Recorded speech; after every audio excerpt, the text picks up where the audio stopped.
Hey y'all, welcome back. If you don't know me, I'm TK, and it seems like it's been forever since I've been here. I had a fan go out in my computer, and you can maybe kind of hear a little bit of whine in the background of the one I replaced it with. Unfortunately, silent fans are not a thing for not for this PC. It's really it's a gaming PC, so it's hard to get silent cooling fans, CPU cooling fans. Um, and then my air conditioning in my house went out, and it was just everything I could do to um, keep my makeup in a environmentally controlled room. Um, I did try to film one video, and the my room air conditioner was just roaring in the background, so gave up on that. And I did a couple of kind of throwaway videos, but it's nice to be back actually doing a makeup video again and being here with y'all. For this channel is all about having a little bit of fun, doing some makeup, and if that sounds like a good time to you, then go ahead, hit that subscribe button, and make sure that your notifications are on, and give this video a like if you like it at the end. I hope you do. All right, so today we are I already have my eyebrows on because we're gonna do an eye look, but we're gonna do an eye look comparing two different palettes. They're different, but they're not different because one's a dupe. So a little while back, Robert Welsh, who I've just learned so much from him. If you've been here before, you know that Manny MUA is like my very first MUA love. Robert came in, and now I'm kind of having an entanglement.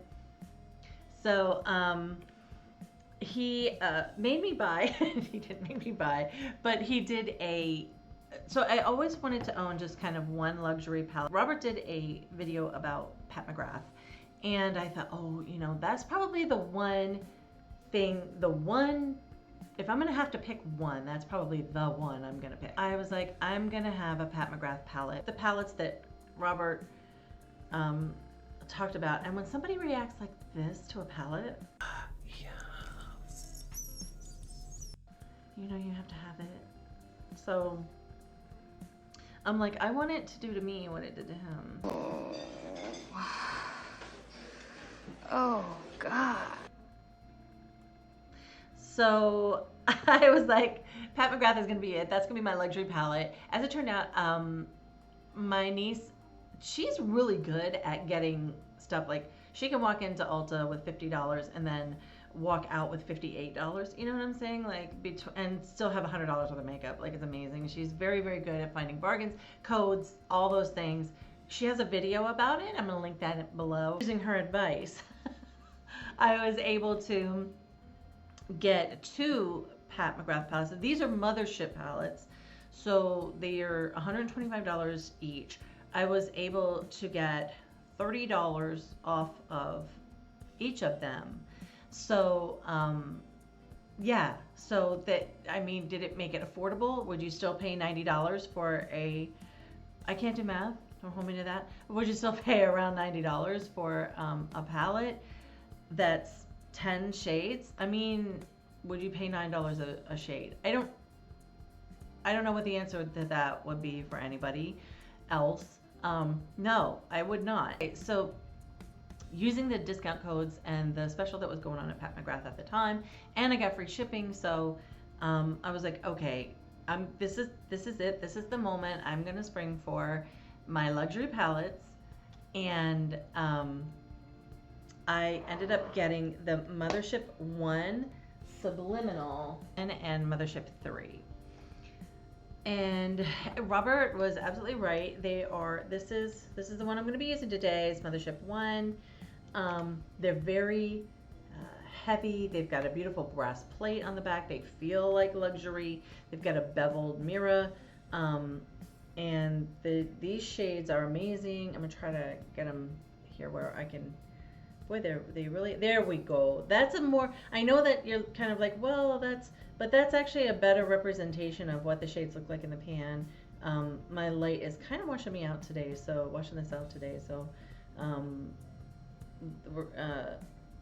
there you go. That's what they look like. This amazing, we've got an amazing, like,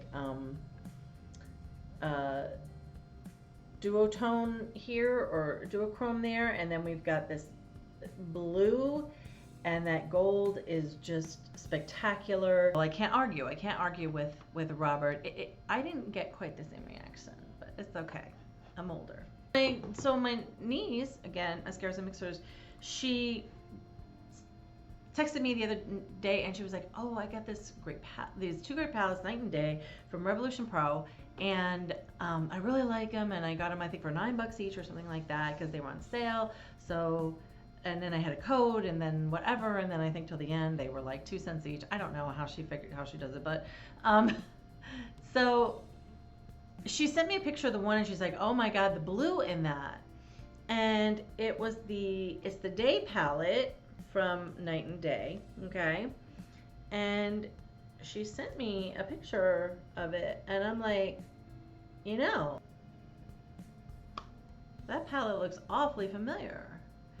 And I knew it was my Pat MacGrath palette because of the blue that's down here. Hey, this looks exactly like my Pat MacGrath palette. And she's like, yeah, it's a dupe for that.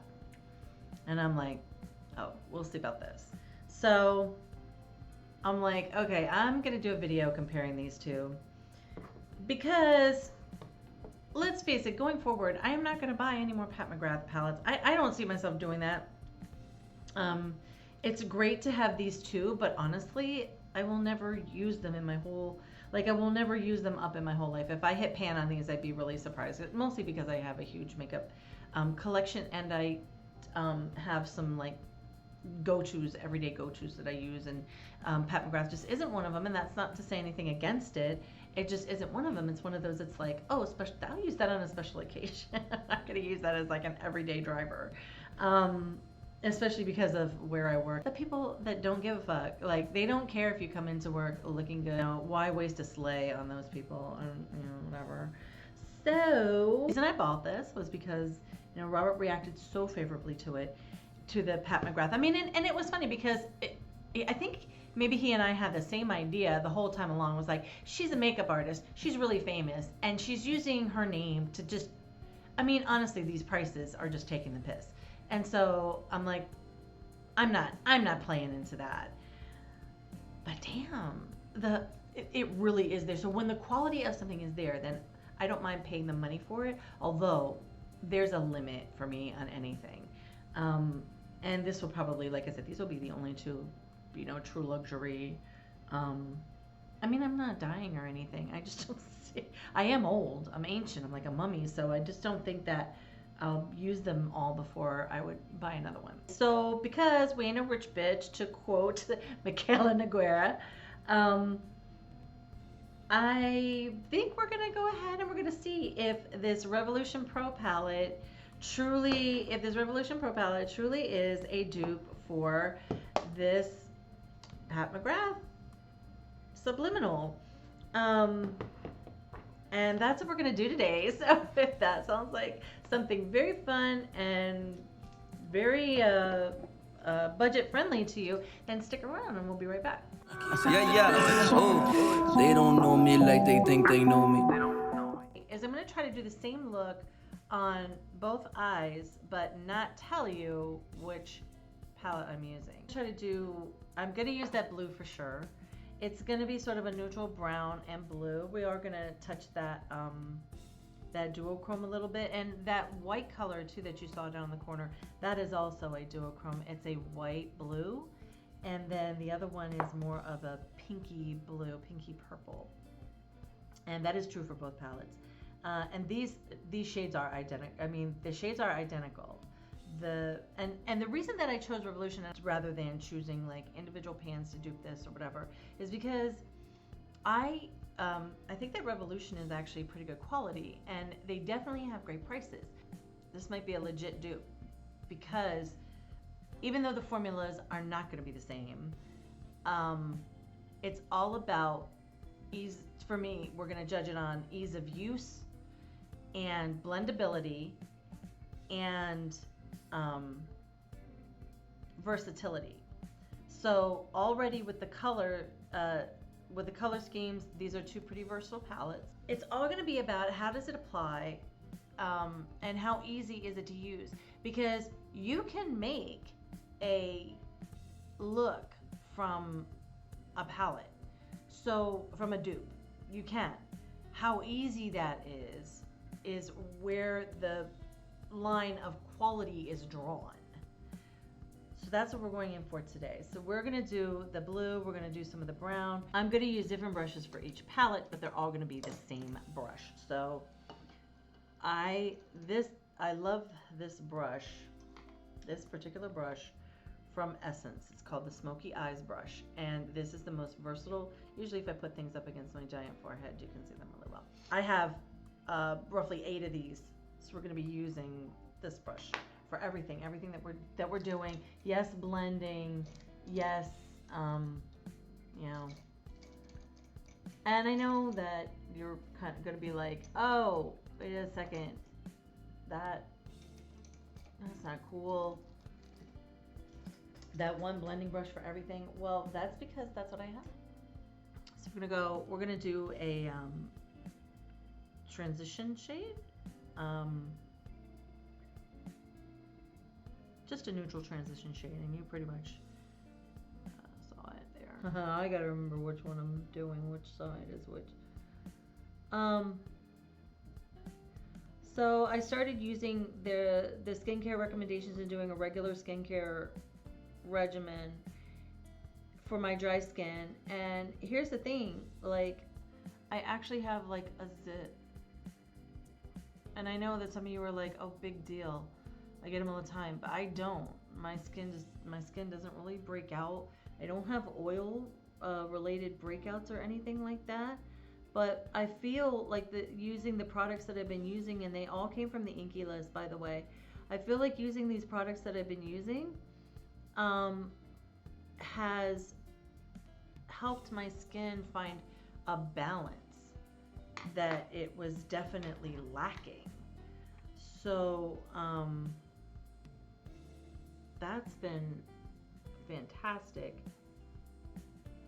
for me. And the other day I was like, oh my God, I'm breaking out. Yay! Which actually I think in some way indicates, I don't know, I could be crazy, but I think in some ways it just indicates that your skin is like returning to sort of normal. But that said, my skin is still pretty dry. I wanted to use the e.l.f. Oil primer today. I thought was weird about that, about the e.l.f. primer, oil primer. I watched 2 people use it. I watched my 2 faves, Manny, who pretty much instantly dismissed it,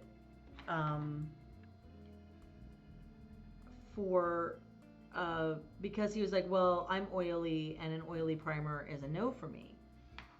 And then I watched Robert use it, and I didn't see him use it, but he talked about using it on a podcast, and he was like, I was very surprised, an oil primer or what, you know, but he really liked it. So as an oil primer, as a primer, like under makeup, and you would think that all that would do is slip, but he really liked it, and I was like, okay, that's actually really cool, because for me, something like an oil primer would be ideal, because my skin is so dry. It's like a mummy up in here. I'm not even kidding. I could have starred in that movie. They wouldn't have had to even do special effects. Like, I could have just starred there and been like, yeah, let's just peel this off. Okay, scrub. Yeah, there we go. There I am. So, I'm honestly finding both of these pretty easy to use. Unfortunately, I'm finding the color payoff to be about the same for both. Say unfortunately, just because I just wouldn't think that. This is that duochrome. And I'm not sure how well my camera's really gonna pick that up. I will call the Pat MacGrath a little bit more like buttery and blendable. So And I know you're like, you haven't even used a blending brush. Well, I am going to use a blending brush in a minute. We're going to just do some blending on this side. I want to blend that up a little bit with that transition shade. I don't want any like harsh lines in there. What are we finding? Yeah, we're kind of finding. We're kind of finding that one of these is a little bit more difficult to use. And I don't think it's my shitty talent because I'm using my shitty talent with both palettes. I'm gonna take that white kind of bluey piece. So we're using 1, 2, 3, 4 colors out of these palettes.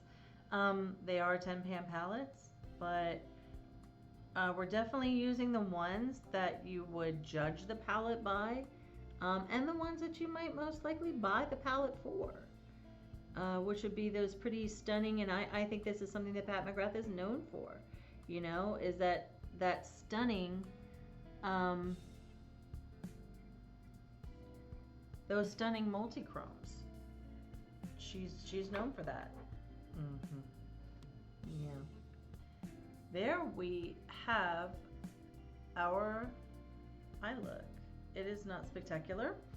I'm gonna go ahead and, does anybody else have like massive brush collections? Like I feel like I've really collected so many brushes, and some of them came in boxes, but then I've collected other ones. But then the thing is, there's certain brushes that you just like.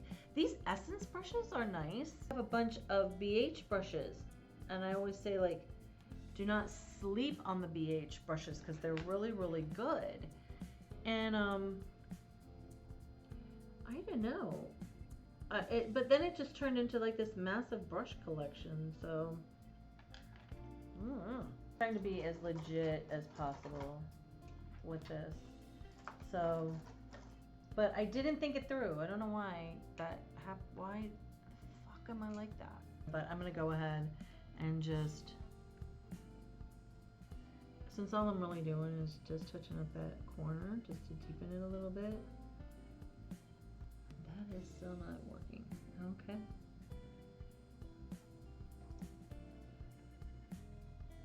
Okay, so we've done a little bit of liner. That is kind of basically all I'm gonna do. The temptation really is to put that like white in the inner corner. You know, I guess I could. I do not like to use my fingers for things. If you've been here long enough, you know that. So I'm gonna use just a little silicone brush. I've discovered these work like fingers, and they make me happy. So there is the eye look. What I'm gonna do is go ahead and I'm gonna put on some foundation, and we'll be back with a final look. Okay, so we've got some foundation on. Go ahead and curl the lashes. Yeah, I do heat up this with a lighter. Look, when you can fight, you can't be using like pansy ass shit to curl your lashes. You gotta be like badass. I've been through some shit, y'all. That's the thing about when you watch people online, like, I have to remember it myself too. Like, you don't know what they've been through. You don't know where they've been. You don't know where they came from. Like, you just see them in their current state. So you have to remember, you know, sometimes it's easy when you're behind a keyboard and nobody really knows who you are. You can make some like shitty ass comments, but like, don't do that. Don't like, hey, listen, if you watch my videos and like you don't like me, well, guess what? I bet if you're on a smartphone, your screen scrolls up and scrolls down, like you can find something else to watch. If you don't like me, that's fine. You do not need to leave a shitty comment or mean comment to people. Just move on, you know, like fine, you didn't like what they did. There's other stuff to watch. Find something that you like to watch, you know. But the thing is, the more you interact anyways, like the more like more shitty comments that you leave, the more you get into arguments and stuff. I mean, there are there are creators that care about that kind of stuff. They don't want it in their comments, but frankly, all you're doing is making them more money because it's more interaction for them, and that's the way the algorithm works. So just like, you just never know. My point is, you just never know what people have been through, where they come from, or whatever, what they know. You're just seeing them doing like their thing, like what they're doing right now.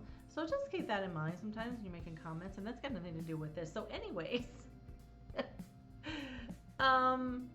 okay, so this is it. This is the eye look. I felt it disingenuous to use fake eyelashes because honestly, any crappy eye look, or if you're just not like with it that day, and I've done this, like I've had a day when I put makeup on and I'm just like, no, that it didn't cut it.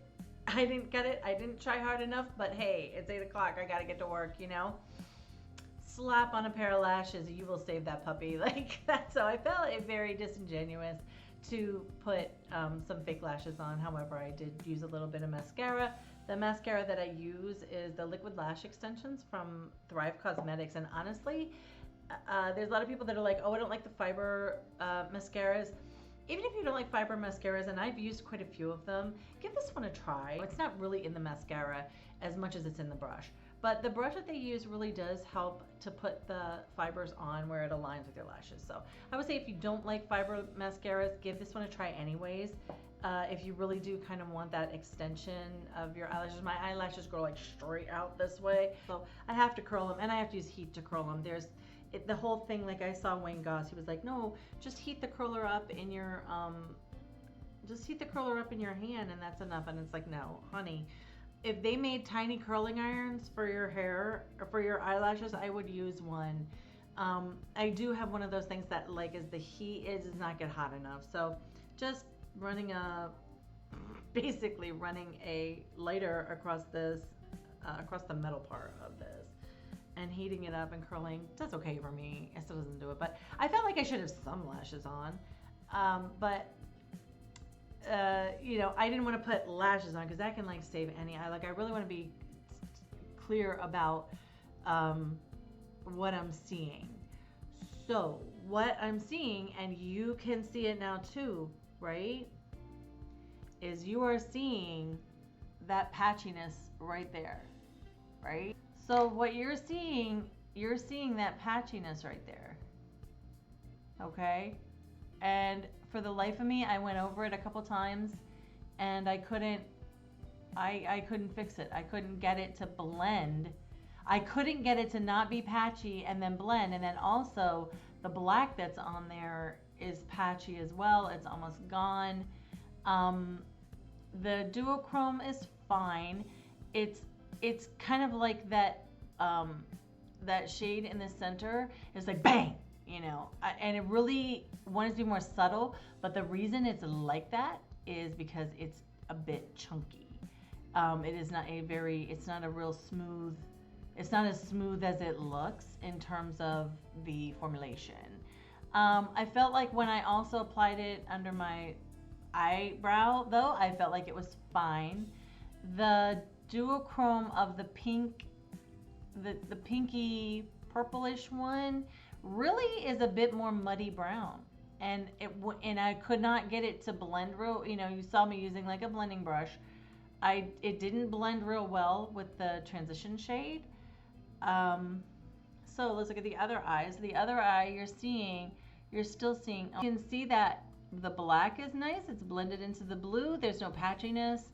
I didn't do a good job really of blending that thing right there, but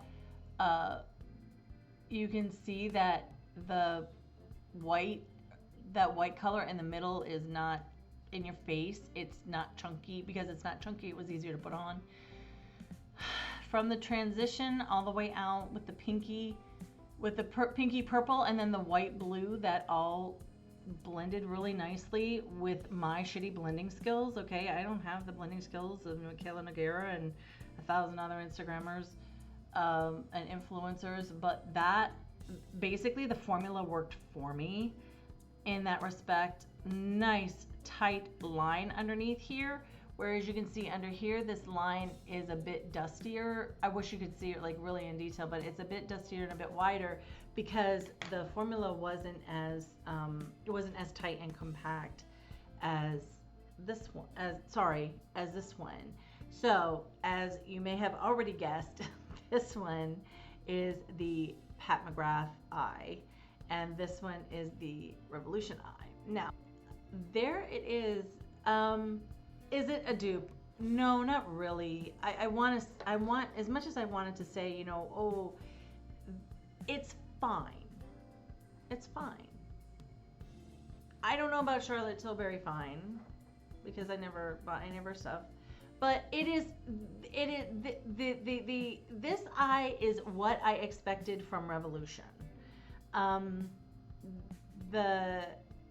I did expect like a good color payoff, which I got from that blue. I did expect a very nice formula. It's a little more powdery. The thing about the Pat MacGrath, that there's not a lot of fallout. It's a super tight formula. The Revolution is just you're gonna have more work there to get that to do what the Pat MacGrath does very handily. Is the Pat MacGrath worth $125 for the palette? Honestly, I'm gonna say that yes. That formula, I've used a lot of different ones. Right now, I've used Kaleidos, which is a nice formula, and I've used the Nomad, which is sort of my kind of current love affair in terms of palettes right now. And the Nomad is amazing. It's amazing. There's a great formula, but I can't. The Pat MacGrath is head and shoulders above anything else that I've used. That doesn't mean that anything else that I've used is bad. I'm saying that the $125 for the palette is not at all what I thought originally. You know, she's just taking the piss. She's just using her name to sell some expensive makeup. No, there's a lot of thought. There was a lot of thought and work gone into that formula because nothing else is like it. I didn't expect this. I kind of thought that I'd be like, I've used Revolution before. It's easy to use. I like it. There's a lot of color payoff. And I will say this, it is not because this is a baked formula. I've used other baked palettes that are garbage, absolute garbage. I don't like them. I rarely ever go to them. This is the best baked palette. It is a palette. I wouldn't even go, oh, it's the best baked palette. It's a really good palette. And for $9, hey, it's really nice. If you love the colors from the Pat MacGrath one and you're not going to spend $125, then there you go, $9. It does it, but is it a dupe? It's not a dupe. No, the color, that purple and pink color is not the same. It's a bit muddy. It doesn't blend. The thing I love about the Pat MacGrath is it blends out the color it's supposed to be. It doesn't just get muddy. So there you go. That's it. I hope you like this video today. I am by any means not trying to shit on Revolution. In context of duping Pat MacGrath, it didn't. It just doesn't do this palette. Let me know if you want to see me do more comparison stuff like this. I'd be happy to. I am not going to buy any more Pat MacGrath palettes to do it with though. So we won't do that. So I hope that wherever you are having a good morning, a good evening, a good afternoon, and a good night. And I will see you in my next one. Thanks for hanging out with me today. Bye, y'all.